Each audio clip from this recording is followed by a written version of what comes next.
Good evening. My name is Emily Bryne, and tonight I'm here with Ming Chu, who will be playing Melchior in our production of A Mall in the Night Visitors by Giancarlo Menotti. It's a pleasure to have you, Ming Chu, for our holiday cheer here at this little cocktail hour. Thank you. It's a pleasure to be here. Thank you, Emily.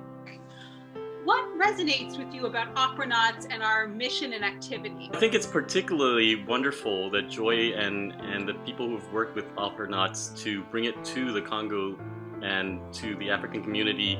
The idea of opera, already for many of us, we've all had to learn how to pivot and make it into a much more relevant form, because for so long it suffers from the fact of being a more rarefied and oftentimes considered like something very highfalutin that a lot of younger audiences might not feel is accessible to them. And so I think we've all had to become much more innovative in terms of how we market it.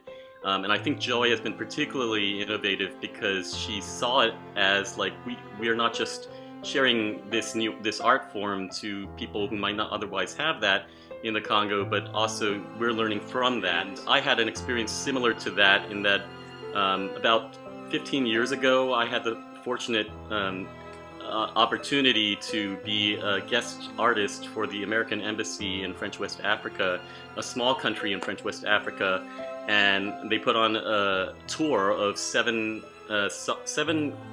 recitals that I was going to give throughout the country. And it was very daunting for me because at the time it was totally out of my comfort zone. I didn't know what I was getting into. They also informed me that a lot of my concerts would be not my typical concert where you sing in a large auditorium for a lot of people who would already know the style that I'm singing, but that I'd be singing for people, many of whom had never been exposed to opera before or classical music. And so I was brought to some of these places oftentimes performing without any sort of accompaniment, just a cappella, sometimes with a microphone. And it was just fascinating, although I was terrified initially. It was fascinating to see the reception, and there was always a question and answer after every performance.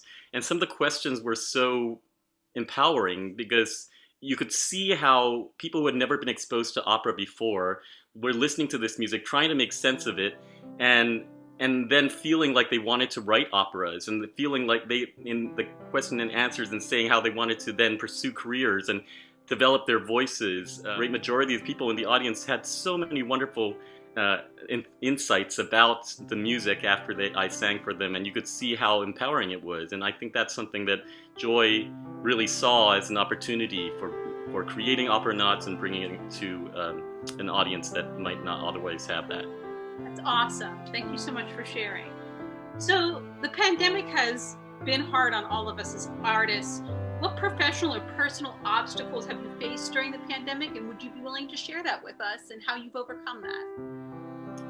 Yeah, I mean, I think for all of us as musicians, it's been a tough time not being able to collaborate with each other, not being able to be in the same space with each other, make music, discover music with each other. And so that was disheartening at first for me. I'm also a voice teacher, so I wasn't completely out of work. Once the pandemic happened, I activated, and actually during this time it seems like more and more people are wanting to take voice lessons because this is the free time in which they can hone their chops. And so I've been able to take advantage of that by people taking lessons online with me. But I do think that it's been a good time for a number of us artists to just take stock of where we are in our development and how where we can still build and where we can still polish and where we can refine, and what we call building our craft as musicians. That's so crucial to be able to do when you have not just time, but mental space in which to do that in. And I think oftentimes when your schedule is so full of performing, it's very hard to feel that level of like tranquility to be able to set your mind to actually practicing, even just practicing and working on your voice. So I'm very grateful for that, and also the opportunity to just find new ways to actually make music. Awesome.